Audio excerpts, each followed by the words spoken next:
सिद्धम ओम नमः सिद्धम। ओम सजात्म स्वरूप परम गुरु शुद्ध चैतन्य स्वामी ने नमः। हमने समकित के 8 गुणों को समझने का प्रयास किया। सम्यक्त्व के 8 अंग भी इसके पूर्व में हमने समझने का प्रयास किया था। सच्चे देव गुरु शास्त्र का स्वरूप सबसे पहले समझना इसलिए ज़रूरी है कि जिनके माध्यम से हम सम्यक दर्शन से लेकर मोक्ष की यथार्थ विधि को समझने का प्रयास कर रहे हैं, उस विधि को यथार्थ रूप से नहीं समझेंगे तो कहीं आधे अधूरों में अटक कर भटक जाएंगे, जो अनादिकाल से यह जीव के द्वारा होते आ रहा है। वीतरागी अरहंत और सिद्ध परमात्मा के अलावा कहीं भी अपना सिर न झुकाएं। छठे गुणस्थानवर्ती भावलिंगी शुद्ध गुरु मुनुराज, शुद्ध इसलिए शब्द लगाया कि सदगुरु अर्थात जो वास्तविक परमार्थ की अपेक्षा से व्यवहार निश्चय के समन्वय रूप यथार्थ मोक्ष मार्ग का बतावे और उनके द्वारा लिखित 4 अनुयोगों में विभाजित यथार्थ शास्त्रों का अपनी अपनी भूमिका के अनुसार अध्ययन करके ऐसे सदैव सद्गुरु शास्त्र का निर्णय करके फिर उनका अध्याय करें। इसी जहाँ से मोक्ष मार्ग की शुरुआत से अंत तक की वास्तविक जानकारी हमें प्राप्त होगी। इसलिए एक एक गुण को जो हमें अपने जीवन में लाना है उसे समझने का प्रयास करते हैं। शुद्ध स्वाध्याय जिस ग्रंथ में हो वितरागी जिन प्रभु की देशना, जो प्रेरणा दे जीव को तुम करो स्वसंवेदना, जिसमें न होवे दोष कोई पूर्व अपर विरोध का, उस शास्त्र का स्वाध्याय करना लक्ष्य रख निज बोध का। अर्थात वितरागी प्रभु के द्वारा प्ररूपित और भावलिंगी मुनियों के द्वारा लिखित, जिसे छद्मस्त वाणी भी कहा जाता है, क्योंकि प्रत्यक्ष वितराग परमात्मा की वाणी आज लिखित रूप में शास्त्र के रूप में हमारे पास नहीं है। पंचम आर्य के छद्मस्त अर्थात छठे गुणस्थानवर्ती भावलिंगी मुनि जो हमारे लिए आज सर्वोत्कृष्ट आदरणीय है, पठनीय मननीय उनके शास्त्र हैं, उनका भी यथार्थ रूप से निर्णय करके सभी भावलिंगी मुनिराज है, इसका कोई प्रमाण हमारे पास नहीं है। लेकिन यहाँ जो बता रहे हैं कि वास्तविक यथार्थ व्यवहार निश्चय के समन्वय रूप वास्तविक परमार्थ अर्थात सम्यक दर्शन से लेके मोक्ष का मार्ग जिसके द्वारा प्ररूपित किया गया हो, ऐसे ग्रंथ जिससे हम अपनी स्वसंवेदना करके अपनी आत्मा की स्वरूप की स्वभाव की पहचान करके निज बोध के लक्ष्य से यदि सत्यशास्त्र का अध्ययन मनन व्यवहार से करते हैं तो व्यवहार से करना सो व्यवहार स्वाध्याय, और उसके द्वारा ध्रुवधाम का चिंतन जतन यतन जो उसका अभिप्राय है, और मन वचन तन की एकता करके निज के ज्ञान में लीन होने रूप निश्चय स्वाध्याय जो हर जीव के स्वाधीन है, और ऐसे निज ध्यान के द्वारा जो स्व का अध्याय होता है जिसमें किसी की भी जरूरत नहीं पड़ती है, ऐसा स्वावलंबन का मार्ग सच्चे शुद्ध स्वाध्याय का हमें आलंबन लेना चाहिए। फिर बताया शुद्ध संयम।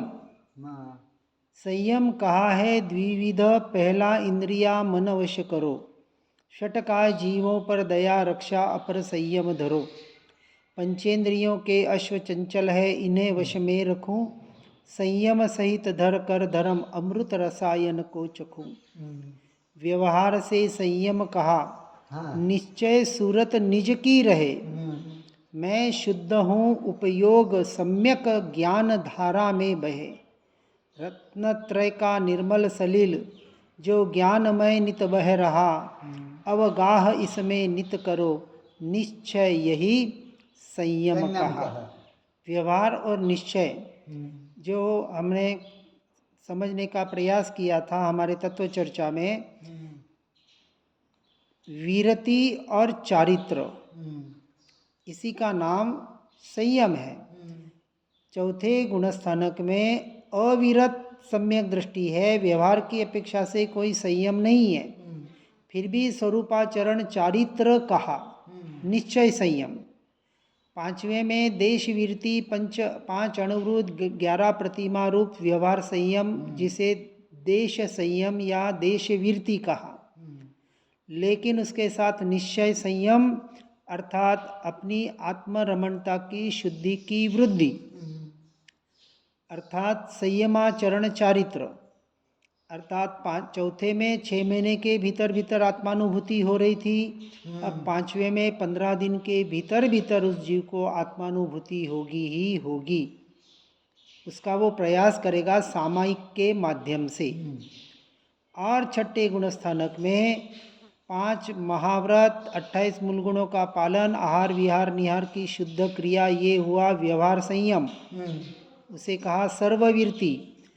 और निश्चय की अपेक्षा से अंतर्मुहूर्त अपनी आत्मा में लीन होना, शुद्धोपयोग पूर्वक निर्विकल्प दशा को, अर्थात छठे 7वें गुणस्थानक में झोला खाने वाले भावलिंगी मुनिराज, उनके वास्तविक निश्चय शुद्ध संयम होता है।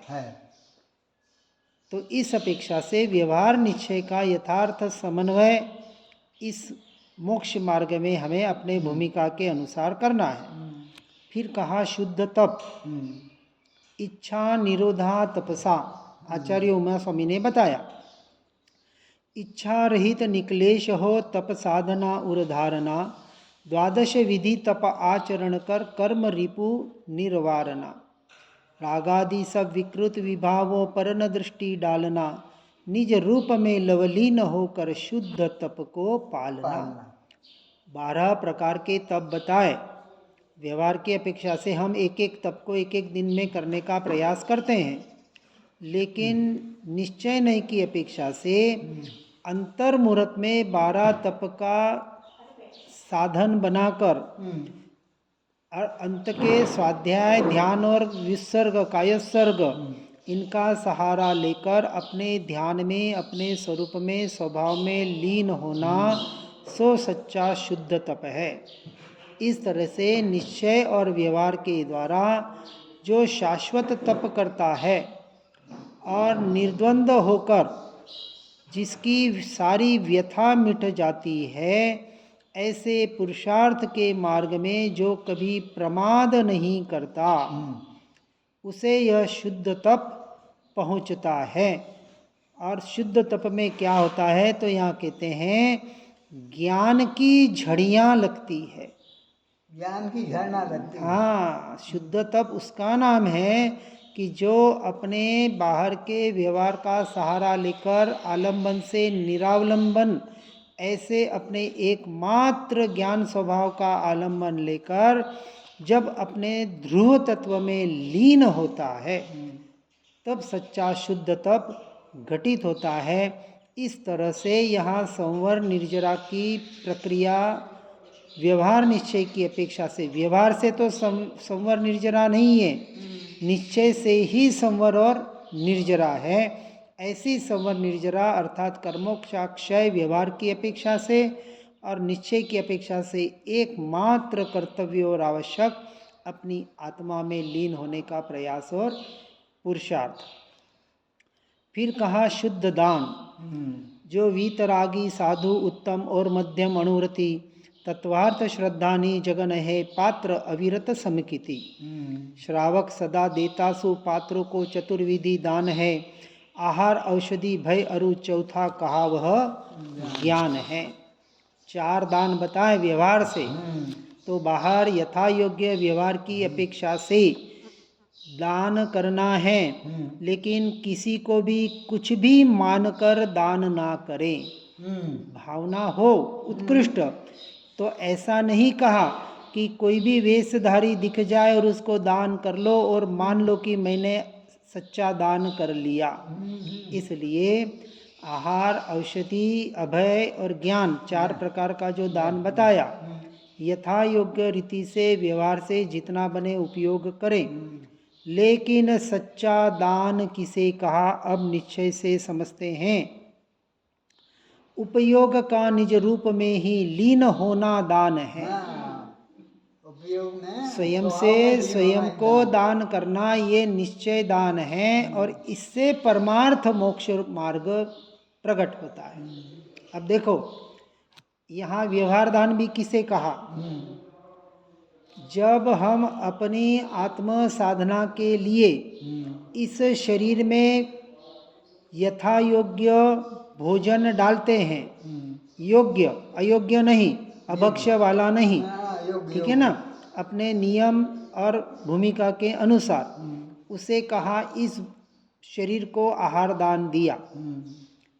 यथा योग्य औषधि, यदि बीमार हो जाए और भूमिका के अनुसार, क्योंकि छठे गुणस्थानवर्ती भावलिंगी मुनि आगे होके अपनी बीमारी न बताते हैं न औषधि लेते हैं, वो तो श्रावक अपनी अपनी विवेक के अनुसार वैसी व्यवस्था करता है, ठीक है। तो छठे में वो भी नहीं है, तो अपने आप को औषधि देना चौथे पांचवे में अपने भूमिका के अनुसार, पुरुषार्थ की कमजोरी कहें या सहनन नहीं होने की वजह से इसको यथा योग्य औषधि और आहार किस लिए देना, एकमात्र इस शरीर का उपयोग साधना के लिए हो तो नहीं तो वो भी देने का नहीं, मोक्ष मार्ग में कोई प्रयोजन नहीं है। तो आहार औषधि शरीर को देना। और अब आगे ये जो निश्चय दान बताया, अपने ज्ञान स्वभाव का सहारा लेकर, अर्थात ये जो उपयोग अनादि काल से परद्रव्य परभावों में भटक रहा है, वहाँ से उसे अपने ज्ञान स्वभाव में लगाकर उस ज्ञान का सहारा लेकर, अर्थात सम्यक दृष्टि के ही सच्चा दान होता है, क्योंकि सम्यक दृष्टि जीव निरंतर अपने उपयोग को, अर्थात अपने ज्ञान का अपने ज्ञायक को दान करता है, क्योंकि ज्ञान स्वभाव का सहारा लिया ना, सम्यक दर्शन से सम्यक ज्ञान का सहारा लेकर सम्यक चारित्र अर्थात आत्मलीनता का प्रयास और पुरुषार्थ करना, इसका नाम है ज्ञान दान परमार्थ। अब यहाँ बाहर कोई वस्तु नहीं है। और फिर चौथा अभयदान कहा कि जब ज्ञान दान करता है और अपने स्वरूप में लीन होता है, तो अपने जीव को अभयदान करता है, स्वयं को। कैसे? तो पर्याय में केवल ज्ञान और मोक्ष को प्रकट करके अनंत काल के लिए इस जीव को इस कर्मों के जंजाल से छुड़ाता है, बचाता है, सबसे बड़ी अहिंसा करता है। ऐसा अहिंसात्मक धर्म हमारे वितरागी परमात्मा ने बताया है, और सदगुरु इनके पोस्टमैन बनकर वहाँ तक हम तक पहुँचाते हैं, और हम छोटे मोटे पोस्टमैन बनकर आगे पहुँचाने का प्रयास करें। हो तो ठीक, और वो न भी हो तो अपना आत्मा का कल्याण करने का विशेष पुरुषार्थ करना, यही सच्चे श्रावक का कर्तव्य है। अब इस प्रकार से सत श्रावकों को शुद्ध आवश्यक कहे षट कर्म है, जो भव्य इनको पालते मिलता उन्हें शिव शर्म है। अब देखिए, व्यवहार और निश्चय षट आवश्यक, बाहर व्यवहार से 6 आवश्यक कहें, निश्चय से तो एक ही आवश्यक। बाहर के व्यवहार के कर्तव्य अलग अलग हो सकते हैं, संसार के अलग, धर्म क्षेत्र के अलग, शुद्ध धर्म के अलग, लेकिन निश्चय नहीं से तो एक ही कर्तव्य कि जिस प्रकार से जैसे भी बने अपनी आत्मलीनता का कर्तव्य, अपने आत्मलीनता का पुरुषार्थ, यही एकमात्र इस जीव का कर्तव्य है। इसका पालन करने का प्रयास करें। अब इसके साथ जो परसों हमने 4 भावना देखी थी, मैत्री, प्रमोद, कारुण्य और माध्यस्थ, व्यवहार से बाहर होती है। निश्चय से स्वयं की मैत्री, अपने अनंत गुणों का प्रमोद, अपने स्वयं पे करुणा कि अनादि से जीव बाहर भटक रहा था, इस जीव पर स्वयं पर करुणा करें और बाहर से उपयोग को हटाकर भीतर लाने का प्रयास करें। और न हो पाए तो माध्यस्थ भाव रख के जैसा है वैसा ज्ञाता दृष्टा रहकर ज़्यादा से ज़्यादा निरपेक्ष रहने का प्रयास करें।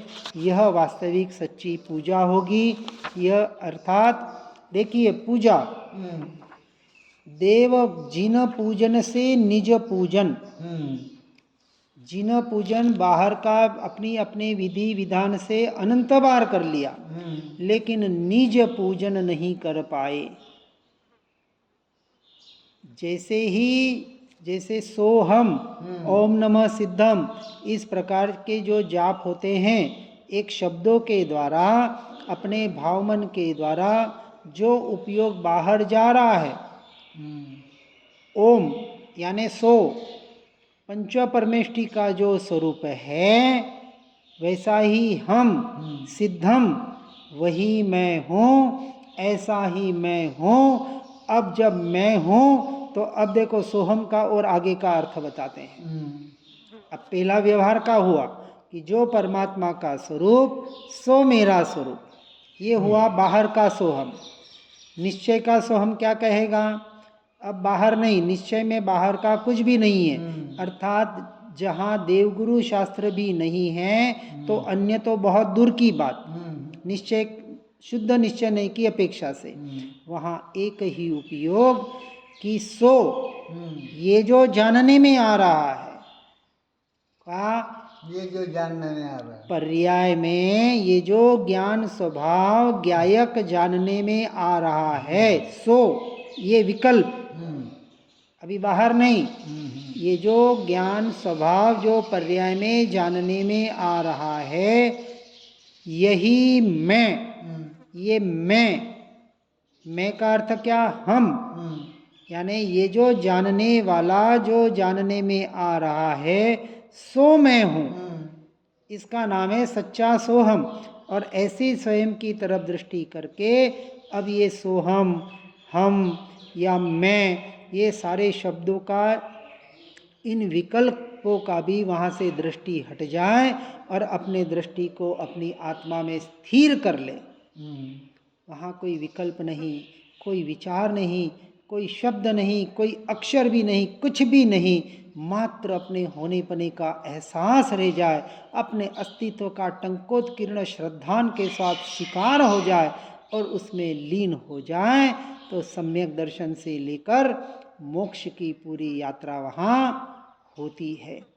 हर जीव इस बात को यथार्थ रूप से सुनकर समझकर अपने जीवन को उस मैं बनाने का प्रयास और पुरुषार्थ करें और अपने इस मनुष्य भव को सफल बनाएं। इसी भावना के साथ ओम नमः सिद्धम। जिन वाणी के ज्ञान से हो सम्यक श्रद्धान, हो चारित्र महान और पाऊँ पद निरवान।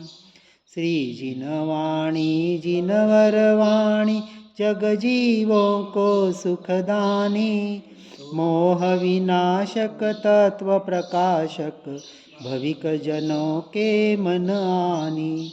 पूर्ण ज्ञान के महासिंधु से रत्न त्रय के रत्न मिले, ज्ञान भानु का उदय हुआ है, भव्यों के ही कमल खिले। मोह मान अज्ञान तिमिर को ज्ञान किरण से दूर किया, सुनय जगाती कुनय भगाती, स्यादवाद का मार्ग दिया। वस्तु स्वरूप यथार्थ बताया, बतलाया निज आत्म राम।